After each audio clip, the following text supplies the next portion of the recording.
Hey guys, welcome to the Learn Feng Shui podcast, where you'll learn Feng Shui from a classical point of view, taking out the myth and superstition. So if you're interested in learning Feng Shui, Chinese astrology, all things Chinese metaphysics, as well as the superstitions and myths that connect it all, you'll enjoy learning Feng Shui with me. Hey guys, today we're going to learn about how a building's facing direction can affect the energy in the space. We're also going to look at what your home or business's facing direction can reveal about your life and luck.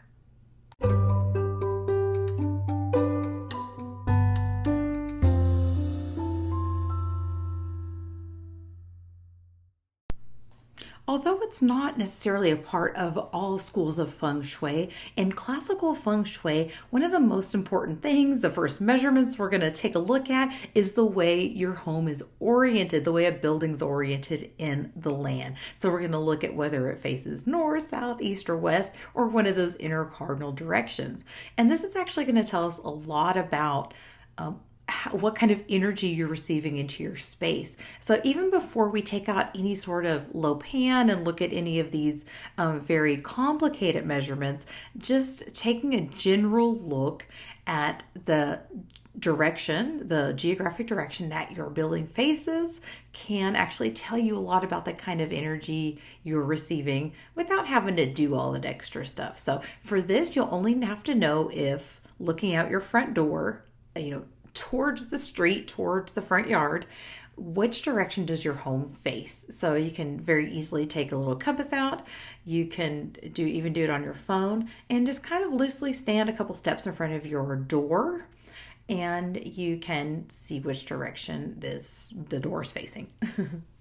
So when I say facing direction, I do mean that the front of the home, whether it has a door or not, sometimes doors are on the side, right? Or they face a different direction. So standing at the front of the home, the building, and you are looking out into like the street, the yard, the patio, the driveway, or the parking lot, right? So it's going to be the front of the building that is used to like take a picture. So if you're a real estate agent and you are listing a property, what would you use for the architectural front of the building? Remember, the door is not always located there. So we're taking a measurement from the front of the building. So if anyone needs help with this, shoot me a message. I help people figure it out all the time. Although you can choose a home based on this criteria, I'm going to kind of focus more on career. And when we're looking at career, we're looking more at where you spend your time working. And so if you work from home, this is pretty perfect for you too. But when choosing a property, I'm looking at what can support a career for you. Okay, so obviously career is a big part of our lives, the direction that your property faces can significantly impact your professional success also. And so in Feng Shui, there's obviously 8 different directions that correspond to the different occupations. And so by understanding what each direction represents, you can help choose a property that kind of aligns with your career goals, your aspirations, and use Feng Shui to kind of grow yourself professionally also. And so again, you can definitely choose a home based on this criteria, but I would suggest more for a business. So we're going to start first with the north, and the north is the element of water. So it's going to support water-related careers. And this can kind of be interpreted in different ways. So if you feel like that it doesn't necessarily match up to what you would think of as that type of career, then you can also feel free to interpret it in a different way. But anything water related, travel related, anything that's going to have to do with like transportation and movement, I would say are governed by this water energy. And so overseas marketing, overseas like shipping, anything like that. If you do business and you just do, have an overseas market, then that totally qualifies. Things like shipping, water related activities like boating, wakeboards, maybe you do those stand-up paddle boards, these are all things that are related to the water energy. And so I also, again, things like kayaking and, anything like that, like touring businesses, fishing, travel, telemarketing, communications also, because you're talking to people that are far away, right? Coffee and tea shops, drink stands, anything like that, like a refreshments. But to me, I would even think like car rental and of course like transportation, things like that. So if you rent out water skis, you rent out things for recreational purposes, perfect to choose a north facing business. So going right around the compass here, due south. So if we're looking at the south and you have a building that faces south, it really supports the area of metaphysics. So if you do metaphysical work, if you are a spiritual person, if you do readings, palm readings, if you do things like yoga, or churches are really good to orient to the south. Also things like technology, computer support, cooking and baking, right? It's literally fire. So a lighting technician, firework stands, the beauty industry, or if you are like a beauty blogger, get a south-facing home. Influencer falls under this category. Arts and creativity, creative processes. Electronics, like what if you do like have like a clay firing studio? So this could fall under both earth and fire. Like if you have a literal fire going, something like that, if you're firing products, right? So electronics, equipment installation, also like eye doctors, vision doctors, like eyeglass sales, and just anything like sales in general. South is perfect for you. So sticking with the cardinal directions, we're going to go to east. So the east is the yang wood, and it does represent things like forestry, but even things like, generally the things you would think of with like wood, right? Woodworking, wood carving.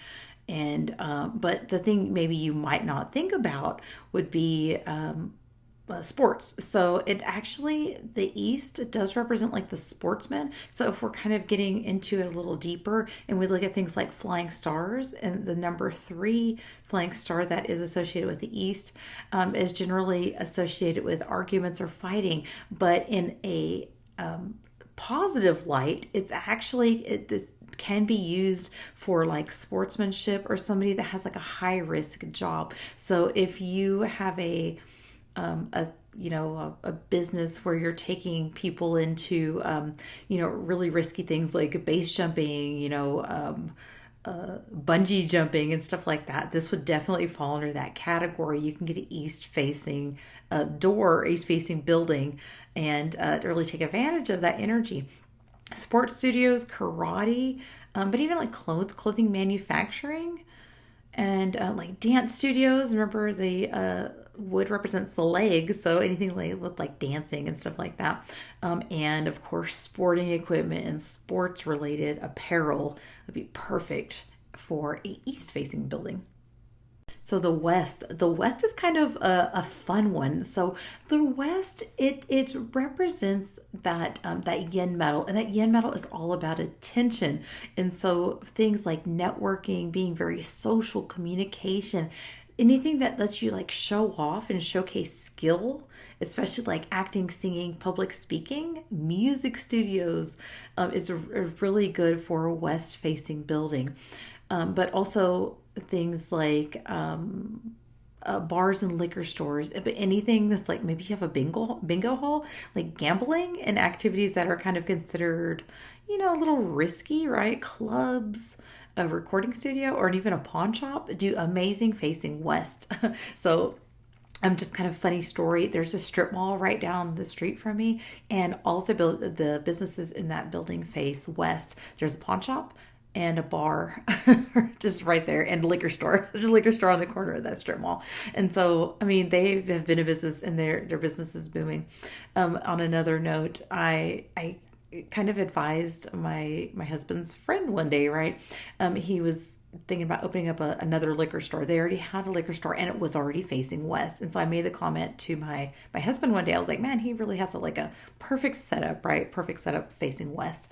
And he kind of relayed the information to him. He was like, thinking about opening another store, and he was like, oh, get a west facing store. It's great for liquor sales. And so sure enough, I think he's opening his 4th location, and all his locations face west. And they all do amazing. So yeah, anything that's like drinking, happy, karaoke, bars, clubs, social, amazing facing west. So now looking at the inner cardinal directions, the northwest is the element of yang metal. So anything that represents that yang metal energy, the big metal energy, like logistics, anything that's like an organization like that. Like if you have a professional organizer business, appliance repair, even like coaching, because that represents kind of that organization, engineering, heavy equipment rentals. Like if you rent out those like heavy, machinery or something like that, it's good to have a northwest facing building. Car and bike repair, stuff like that. Financial management would be a good one. Military or government subcontracting work, mechanical work, gun stores, or shooting ranges can all be represented by this northwest energy, and it's supported very well with the northwest facing building. The southeast is also a wood energy, but it's a yin wood energy. And so this represents things like academic pursuits and learning. And so, and also it can be considered like a romance. Sometimes it's called the star of romance. And so things like bookstores, libraries, schools, anything with like paper, if you think like paper and office supplies, paper manufacturing, but also obviously like gardening and flower arrangement. And natural medicine, like if you have like a herbal store, acupuncture, massage, anything like that. A clinic would be really good because it represents also medicine. It's sometimes called the heavenly yi. It's represents like healing, right? And so southeast facing clinic would be great. Tutoring, because it's obviously learning, and things like acupuncture and traditional Chinese medicine, of course, would fall under these. And I think I said herb store, but if you have like a herbal medicine store, amazing for southeast facing.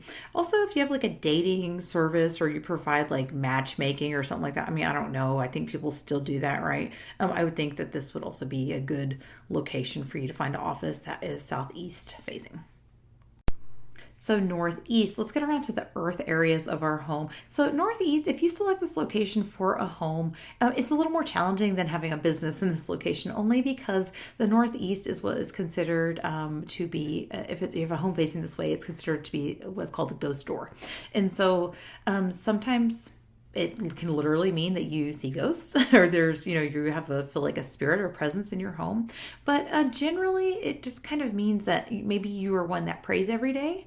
You are pretty devout in your religion, and maybe you pray every day, you go to church every day, right? Have an altar in your home and things like that. So it can kind of represent that type of thing if your home faces the northeast. But if your business faces the northeast, this is more representative of, again, it's the yang earth. And so things are like big earth, like a mountain. It does represent like, almost like, sometimes it's called like the pile of money, right?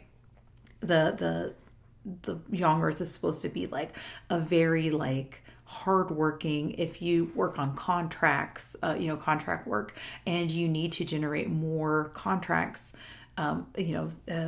northeast facing place is very good for you, right? Or if you have a lot of employees, you can place them in the northeast area or sector of a home, but that's for another time. So it represents things like the businessman building, but like really big building and earth moving, earthworks, and stuff like that. Also consulting, because that earth does represent like that knowledge, and that trust, things like masonry and pottery and stuff like that. Kind of looking towards the southwest, which is the energy of yin earth. I kind of think these can be a little bit interchangeable, and that's why I'm kind of grouping them together. But the southwest, again, is the yin earth, and it's more of like the nurturing type of earth. And so when you think of things like pottery making, like, throwing pottery, gardening, and I kind of mentioned, of course, in the southeast, that would be a good, way to have your a space facing southeast for a nursery or something. So this would be more along the lines of you actually doing the gardening yourself, kind of that landscaping.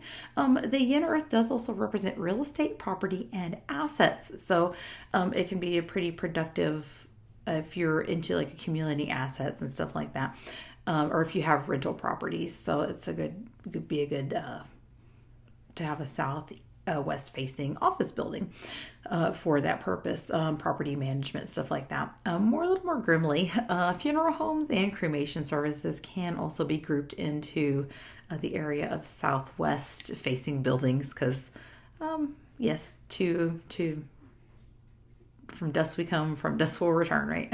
So obviously the implication of the yin earth is that of a grave. So, so yeah, all in all, it's again a nurturing area and would be perfect for one of these businesses.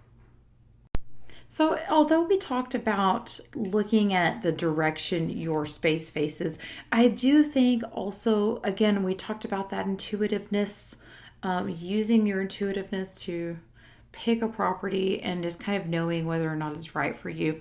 And so, some things I suggest also is visiting at different times of day to ensure that your needs for that space are met. And so, remember that, again, if you're picking a massage parlor and you know you're going to be working in the evenings, then you're going to want a space that's also quiet in the evenings. Okay, so I mentioned the strip mall down the street from me. There's a massage place right next to the bar, right next to it. And I pop in sometimes just for a little quick massage. It's just one of those quickie massage places. However, you can hear the bass, boom, boom, yeah. So it makes for not such a relaxing environment, right? And so you're going to want to, like, is there early morning things going on there, that when you're going to be working? So pick times of day that you're actually going to be working from the space and make sure that your needs are met in terms of like lighting, what noises are going on around you. If you have a recording studio, you're not going to want a lot of noise going on, things like that, right? And so, yeah, that's just kind of looking into that and taking traffic into account also. Like if there's not a lot of through traffic and you're relying on that for your business, you're going to want to make sure you, even if you feel like it's like, oh, it's, facing a certain way, it should be good. Take things like foot traffic into account and accessibility to the business also. So take a bunch of different things into account. Don't just take the facing direction into account. Remember to use your five senses. What do you see? What do you smell? Not sure if you could taste anything.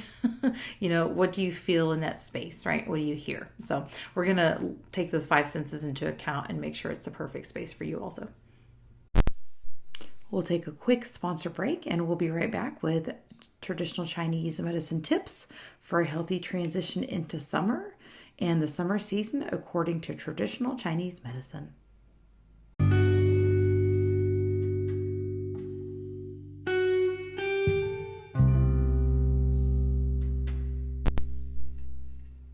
All right, guys, it is the time of year where it's getting very hot outside and we're going to need to make sure we, take care of ourselves. We don't get dehydrated and we're in the best health. For some reason, I tend to get sick in the summer. I do not know why. And so to kind of avoid some of that, let's take a look at what, traditional Chinese medicine says that we need to do during the summer months to keep healthy.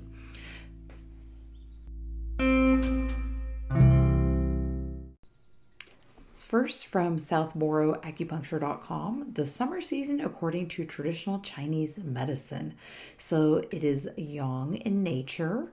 The organ it represents is the heart. The element is fire.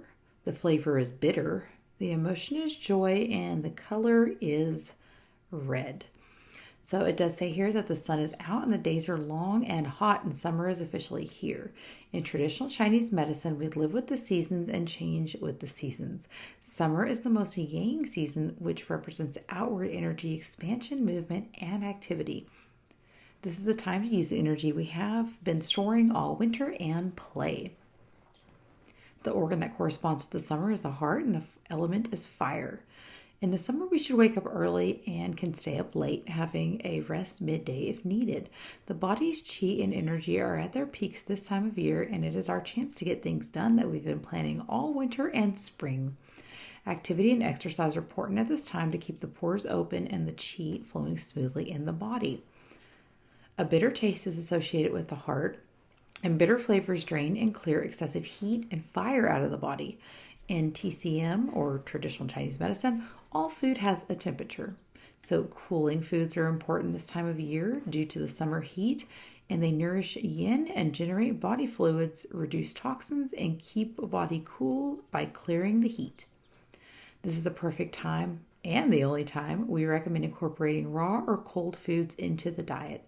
So fresh fruits, veggies, salads, and smoothies are okay right now. Make sure to stay hydrated throughout the day, and you can add fresh mint, cucumber, and lemon to your water, which are cooling and detoxing. The emotion associated with summer is joy, and the color is red. And traditionally, it's said that we should have a happy demeanor and not hold grudges during this time. So no holding grudges in the summer. You can resume in the wintertime, right? So everything we do should come from a place of play and joy, and should be done with happiness and laughter. And it's a good time to heal emotional wounds. That's a really good tip. Summer is the time of year we've been waiting for, and there is a more laid back and carefree vibe that we can benefit from after a long, cold winter. Living alongside the changing seasons help us stay healthy all year long and stay in harmony with nature, which is the basis of traditional Chinese medicine. So kind of elaborating a little bit on the element of fire from peaklife.com, which I'll link to, obviously. It does say here that if when the fire element is balanced, the mind is calm, there is restful and restorative sleep, and the heart is healthy and vital. But if there's an imbalance of fire element, there may be experiences of emotional disturbances, difficulty with sleep, and possible cardiac weakness. And so again, that's just because that fire element is very strong. And I kind of talked about this, like you may have felt this more last month because it was like a fire snake, and we are in the season of fire. May starts the season of fire, and so that is the time that you may notice how that fire element does impact you. And if you listen to the monthly energy update, I did kind of talk about the element of fire being a very dominant, because it's the pure element of fire for May. And so for May, and for several other months during this year, we're going to go through this cycle where we're seeing a lot of pure element. And so again, for May, we saw the pure element of fire, and we're going to see it for, I believe, July. We're going to see a earth goat.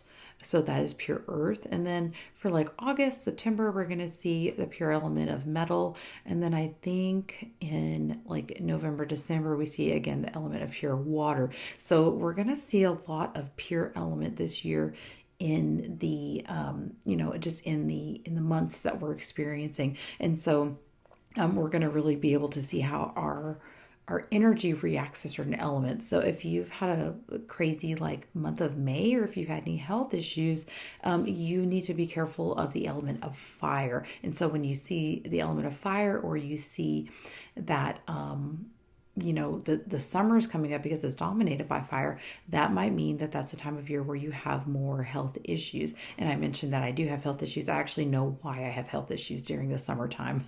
So, I know how fire impacts me, and it can create some health issues for me personally. And again, this does kind of depend on our personal energy. So although these are kind of blanket statements, it does depend on our Batsa and our natal chart, and, kind of how those elements, how dominant some of the elements are within that chart. So you could experience these issues, but generally, if it's kind of beneficial to you, it will be kind of what I described earlier, talking about that balance, that you have that calm.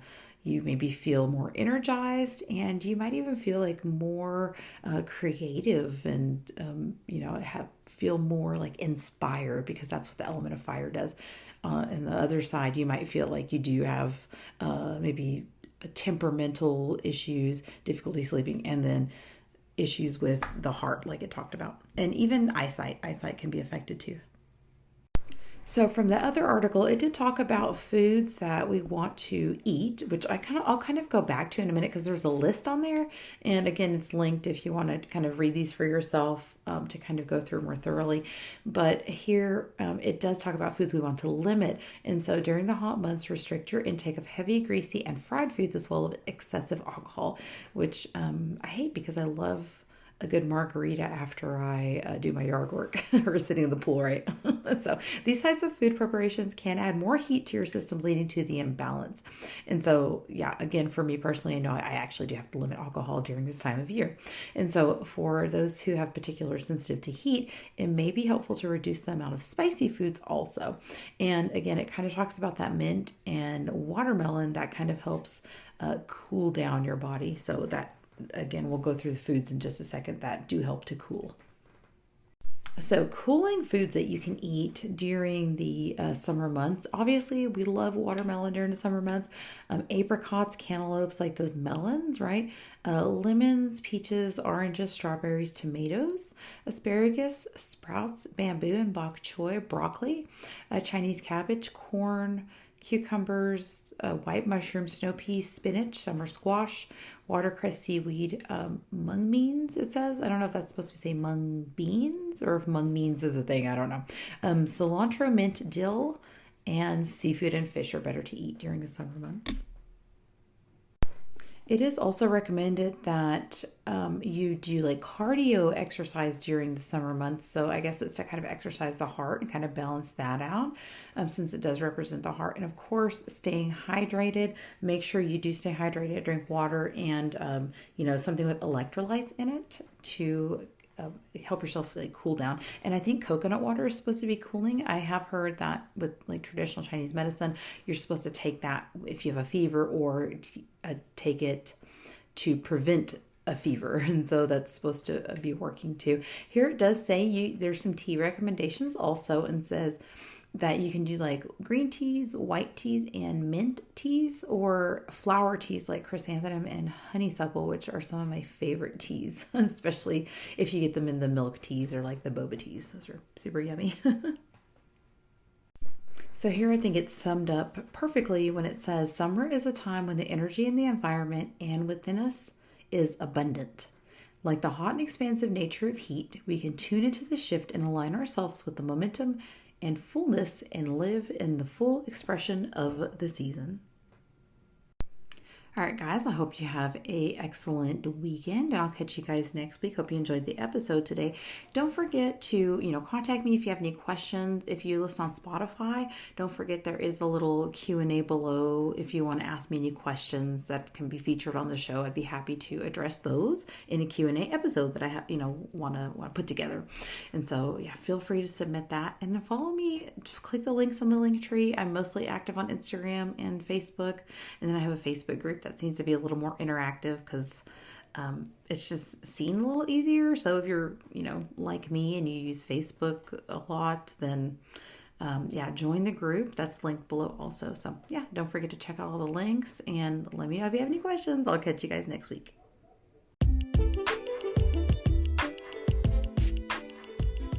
For a free energy mapping of your floor plan, please check the link in the show notes.